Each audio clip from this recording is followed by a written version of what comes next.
Hi everyone, I'm Dr. Chloe Carmichael. Welcome to the High Functioning Hotspot. Today's guest is David Aferiat, who is a very interesting and successful entrepreneur. He's got two businesses. One of them did 11 million in revenue last year, which is pretty cool. And then the other one sounds like it's more in the startup phase. I think he said it did $36,000 last year, but it sounds like a super cool business that he's building, which is called Avid Wines. And he's like bringing over amazing organic wine from France. So yay, David, thank you for doing that. I had a very interesting conversation with him. He had actually approached me through a chat feature in WhatsApp about my book, actually. And then I got to talking with him and I said, just talking with him over chat. And I said, I think you would actually make a really good high functioning hotspot guest.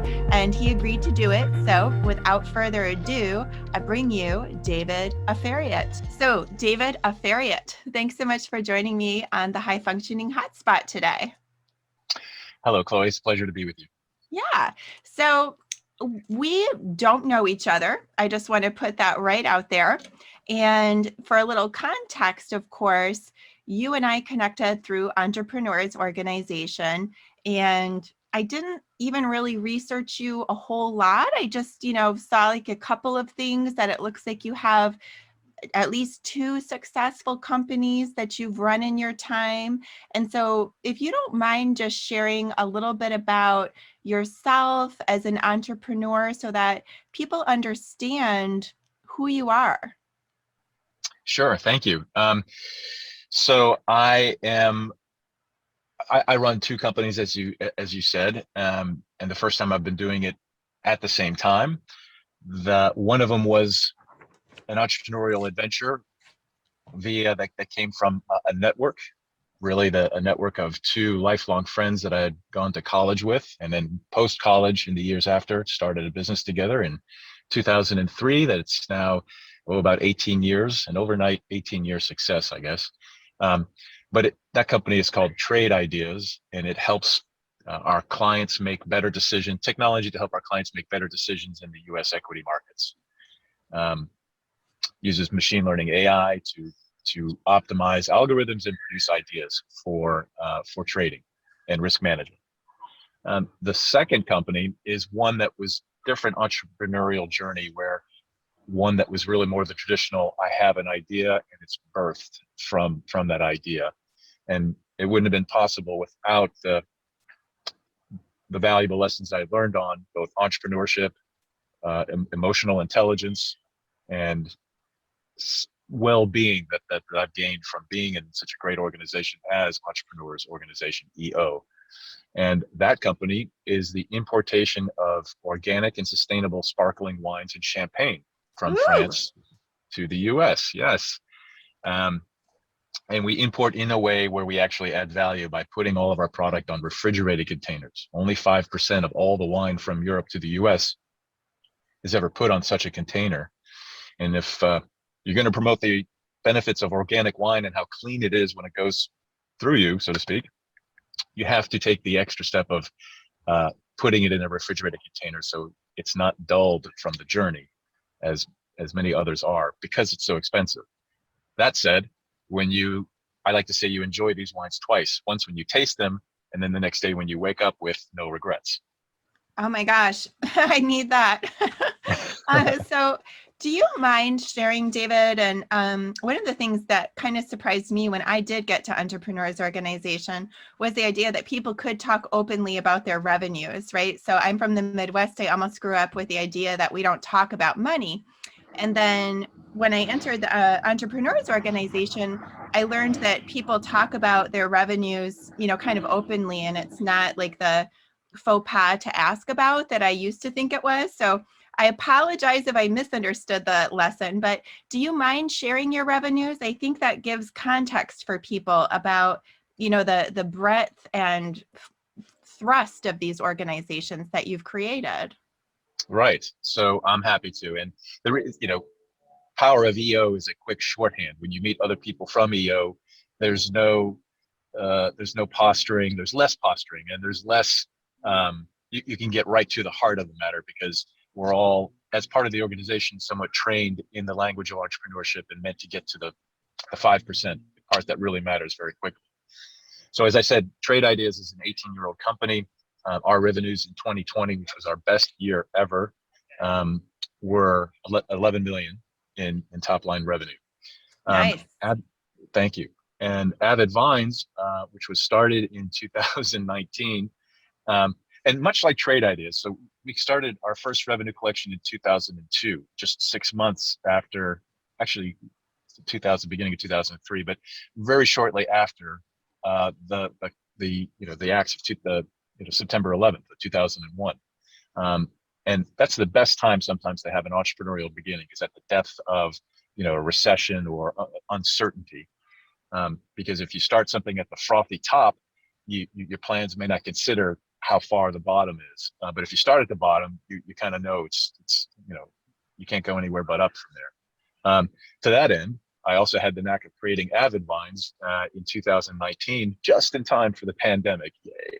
And so we're at a burn rate with Avid Vines. I think we made 36,000, in revenue. But we've built a platform, and we pivoted to do a lot of virtual events when COVID hit. And the important point is that we're set up to do much more as we come out of COVID. Well, thank you. Yeah, that's really interesting, and I really appreciate the vulnerability, because one of the things that we look at on the high functioning hotspot is how very successful people navigate challenges, right? And so if I gather the second company is actually kind of cash flow negative because it's still in the startup phase. So if you don't mind sharing kind of how you approach that, do you start out with like a number in mind and say, if the cash flow gets this negative, I'm going to pull my chips and walk away? Or like, how do you put boundaries around that? That's a great question. And I will say, we're not cash flow negative. I'll answer it in the following way. When I started Avid Vines, obviously I had a conversation with my family and my wife, and I said, this is a dream that I thought I would be pursuing, perhaps in retirement, as something to do, after I had done the work, with Trade Ideas and finishing a kind of career. That plan was only accelerated because I happened to have found such an amazing producer to build the company around. It started with the product, and we built the company around it. Now we have more in the pipeline. So changing the timeline made a conversation with my wife, and I came to the table with essentially two rules. I said, one, after an initial capital investment, the first rule is, under no circumstances would I take on any additional debt to finance the company. And secondly, and really most importantly, I put them in the opposite order here, but most importantly, that the work with Avid Vines could not negatively affect the work I was doing with Trade Ideas. So I had to give, because of my responsibilities with that firm, I still had to grow it and put my focus there, while at the same time, growing Avid with a team. And with those two rules, one, not taking on any, outside debt to finance the company. I could invest more, but no outside debt to finance, Avid, until we reached a smarter level. And two, not letting it interfere with my responsibilities with Trade Ideas. And so I've been able to balance the two, and you certainly can't, you can't do this alone. And I've been very fortunate to have and rallied a team around Avid Vines to help with that effort. And a lot of it is because of the extra work at the beginning done with the mission, the values, and the vision of Avid Vines tends to bring people, toward they start to attach their capabilities and talents toward that vision and toward those values. Yeah, definitely. Definitely. And I love the way that you did put up, some kind of structures around like how far it could go, debt wise or financially, because I know for many of us, it's almost like a common thing in entrepreneurs organization that we're like, serial entrepreneurs. We've all got a side hustle. And I personally feel like it's ironic, but the more boundaries we have, the more freedom we have. Once you know what the boundaries and the parameters are, then as long as you're staying within that sandbox, you can do whatever the hell you want, like within like reasonable limits. So I really appreciate, and I'm not surprised, that you made such clear lines in the sand about, where it could go. And then you're completely free and liberated and relaxed within those boundaries because you don't have to worry about it, getting out of bounds. So speaking of getting out of bounds, and that makes me think, of course, about risk, which I found very interesting that you said that you had, it sounds like a little bit of a background, or trade ideas has a connection with risk management. And, it's funny, as you know, I'm a clinical psychologist, and I'm on sabbatical from psychotherapy right now. But when I was offering psychotherapy more frequently, I actually had a little niche of risk managers in my office. And it was funny because they would all, be constantly worried about risk, which was partly what made them so good at their jobs. But then it actually would make it hard for them sometimes to be vulnerable in their personal lives, or they were just thinking about risk constantly. It's, every profession has it, right? So with lawyers, for example, they're trained to think about the worst case scenario, and then they struggle with catastrophic thinking, sometimes. And so risk managers, in my, limited experience with them, they sometimes struggle, to learn like how to let their guard down. I won't make you comment on that one personally, but I just had to Oh, share with you. Go ahead. I, Thank you. I mean, over time, I've found that women make for better traders, and I think you would be an excellent trader in the markets simply because I believe women have a larger tendency to respect risk and measure risk first before they seek the reward. Sometimes, uh, males, especially the ones trading in the markets, are a little bit more reward first and risk, later. That combination makes for better outcomes usually. And so some of our biggest affiliates at Trade Ideas, the ones who help educate and use trade ideas as the educative tool, are women who are quite successful. And so there's that. I'll, Well, I'll that's actually go back. interesting. Go ahead. Yeah. Yeah. One other point to your earlier point about boundaries and setting limits. The flip side of that is it's the ultimate exercise in creativity. Creativity faced with a blank sheet of paper can be daunting. Creativity is created out of obstacles. It's out of perhaps and artists can create their own sense of creativity by having certain obstacles imposed, like either the size of the campus, or the use of one particular medium, or the use of one particular color. There was a French novelist who wrote an entire book in French without using the letter E, and had to like construct whole chapters to get around, and just to understand that the constraint is what starts creativity in my mind. It's never like Yeah. it never is the ending point or block. It's like Yeah. fantastic. If it weren't for that, I wouldn't be able to think more creatively about how to get around it. Right. That's very interesting what you were saying about, women and risk. From an evolutionary psychology perspective, we would say that because women can get pregnant, we're wired biologically to be a little bit more risk averse, right? Because if we take a risk with the wrong man, we could end up, with a with a long-term, situation.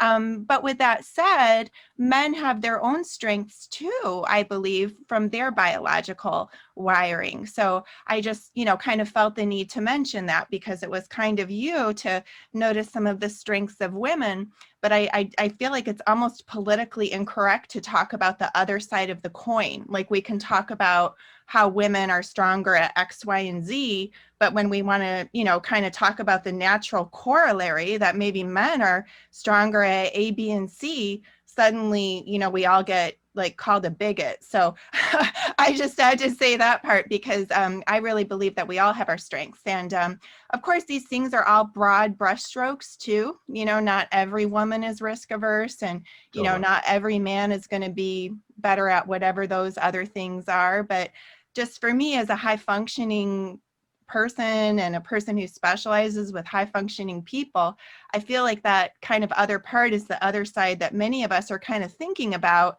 but don't always feel comfortable to say, right? So I just like to bring it all out. But anyway, you also mentioned that you started your business with some friends from college. And wow, I mean, business with friends can go so far sideways, right?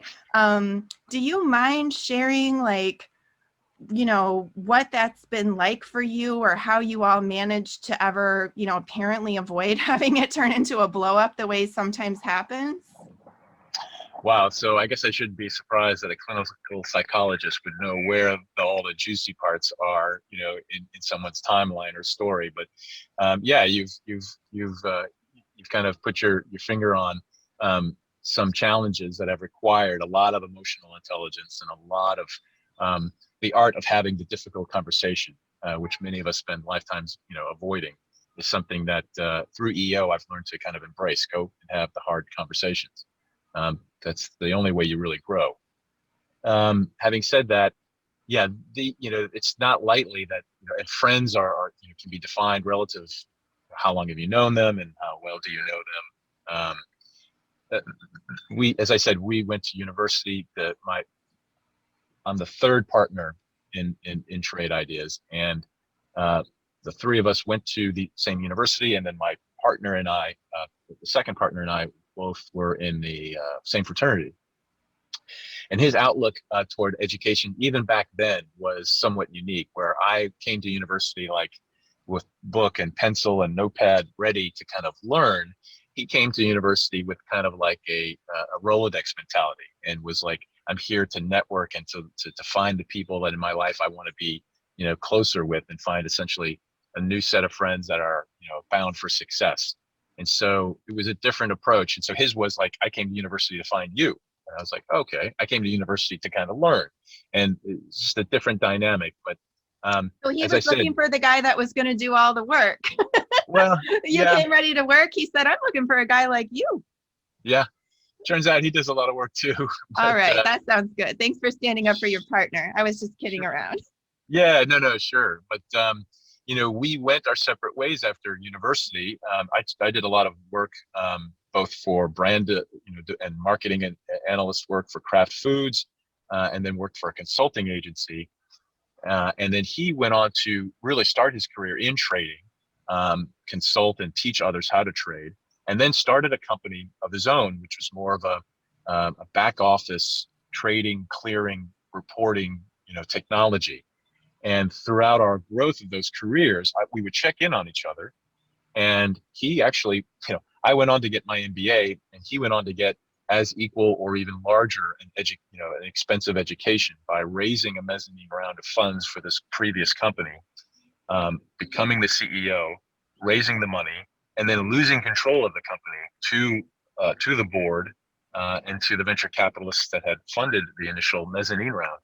And that was a painful experience for him that led to some new rules and new lines in the sand as we built Trade Ideas, which was to say, this idea is going to live or die on its own. It is not, we are not going to raise money and A, lose control of the company, and B, turn this passion that we have into work. Passion turns to work when you have other people's deadlines to have to consider, and other people's timetables to consider, and that creates stress. Whereas if it's all funded by our revenues, if it's all funded by our efforts with hitting subscribers with a product and service that they need and value, then we'll take care of it ourselves and manage the timelines and the expectations ourselves, rather than having it imposed on us with outside money. And that led to a freedom to make mistakes, but freedom to act on a timeline independent of the agendas of venture capital stakeholders who have the company's interests in mind sometimes, but always a bottom line and eye toward, when do I get this back? When can we see results? And that's being generous. Others are just, no, you've got money and you've got deadlines that we have to bring, that you've got to work with. So the result was really the blessing to be able to control our growth, Sometimes we took the pedal 18 years over that period of time. Sometimes you took your foot off the pedal to raise families. Other times you accelerated and reinvested quite considerably into the company in order to outpace a competitor, for example. So the result was something where you have this freedom to actually fulfill the vision that you have of the product. So Yeah, that's very important. definitely. So speaking of passion, it sounds like Avid Wines is, it started really from, I'm guessing, a passion that you care a lot about drinking wonderful wines and, going to France. I mean, what's not to love, right? So I was actually a yoga teacher before I was a psychologist. And one of the things that, I work with a lot is mindfulness. And so I've actually done, some material around mindful drinking before.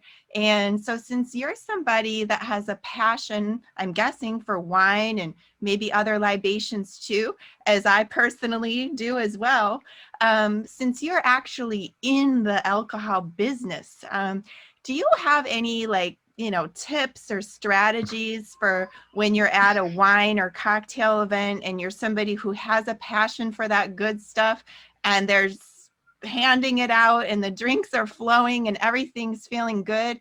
How do we manage ourselves at those times? Oh, Chloe, I knew I liked you from the start, and I also have nurtured a yoga practice for many years, and that combined with some mentors that I've had the privilege of working with in EO. One of them a Buddhist monk, and another astounding gentleman by the name of Warren Rustin, has helped shape a lot of my emotional intelligence to deal with partners, the ups and downs. And certainly as it relates to wine. So stepping into Avid for a moment. So I am a French American. I hold two passports. My father is French, and I, by extension, am also a citizen.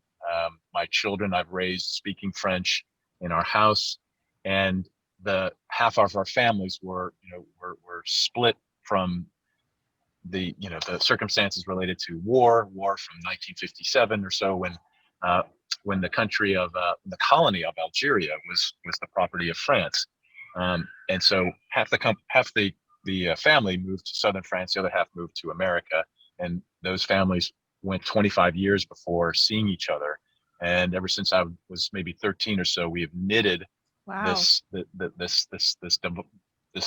divide, really, to bring our families back together again. And that Wow. led, yeah, so that's led to year after year of visiting France with that family. I studied in France as well, and so I come to it quite honestly with the love of trying to bring these two cultures together, our families together. I was a French American Chamber of Commerce president for the Southeast for several years, and so this was this kind of makes sense step in that journey, creating the Avid Vines. I will say that if when we talk about mindful drinking, if you if you if you are imbibing alcohol, it should be organic and it should be sustainable, because the clean effect later, the next day, is so positive, and it leaves you so well that we all create, as you can understand as a former yoga teacher, and I'm sure you have a yoga practice that you continue with.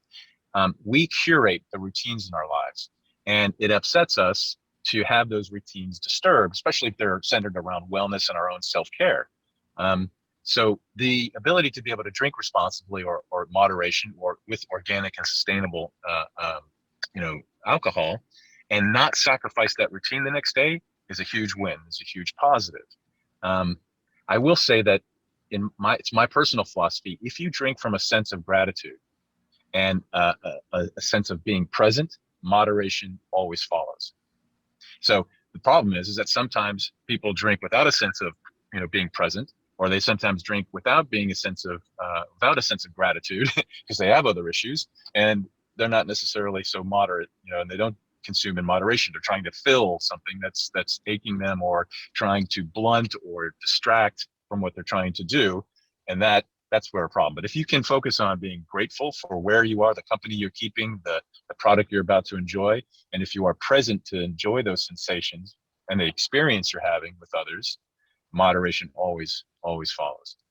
That is brilliant, David.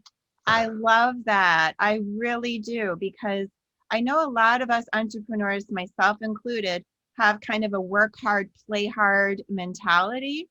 And, there is something also that feels great about sort of disabling that executive lobe a little bit, because that's the part of us that kind of thinks about like, oh, should I say this? Is it okay to do that? Maybe I should think about the future consequences.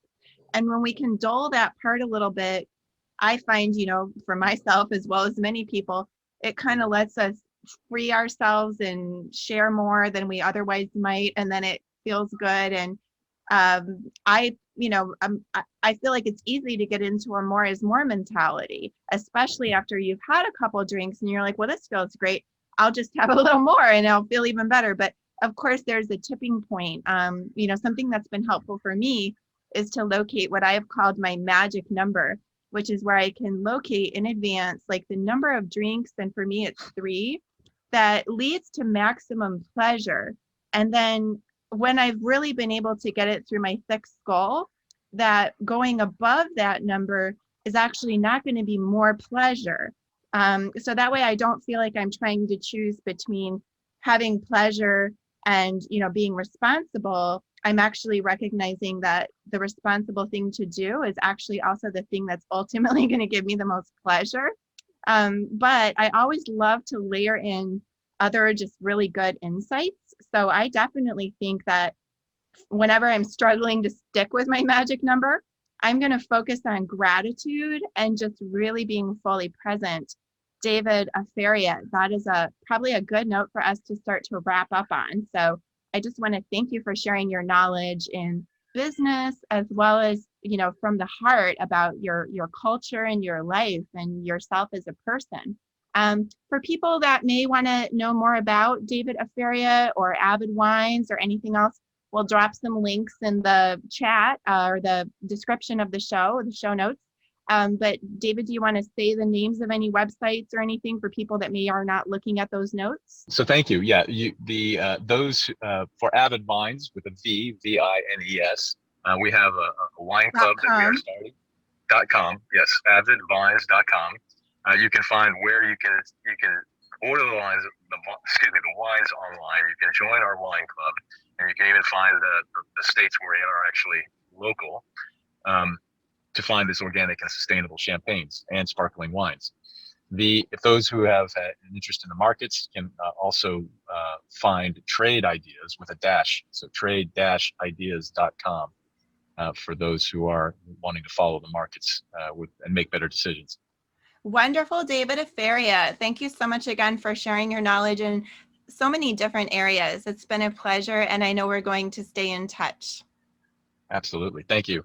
Thanks. Take care. Wow, that was a great conversation. As always, I just continue to be amazed at the number of high-functioning people out there, and I so appreciate their willingness to just come and be open and share with me. I really liked the way that David let me ask him just pretty much anything I wanted to. He was really warm and easy to connect with, despite a really high level of success, which I think is a special gift. Sometimes the more successful people get, the more intimidating they can get, but David really just made me feel right at home. So that was super awesome. I really appreciate that you watched. If you enjoyed it, I hope that you will hit the like button. It helps me a lot in the algorithms, the more likes and comments and shares and everything else I can get. So if you enjoyed it and you're thinking, how could I do something nice for Dr. Chloe? She puts out all these episodes and I really appreciate it. Go ahead and please hit the like button, hit the share button, hit the subscribe button, all that kind of stuff. Obviously, it's totally optional to do that if you just want to watch and enjoy and, never, do anything else. That's totally fine. I genuinely appreciate every single view. But if you want to give me a little boost, please know, of course, I would appreciate it. Thanks and have a great day.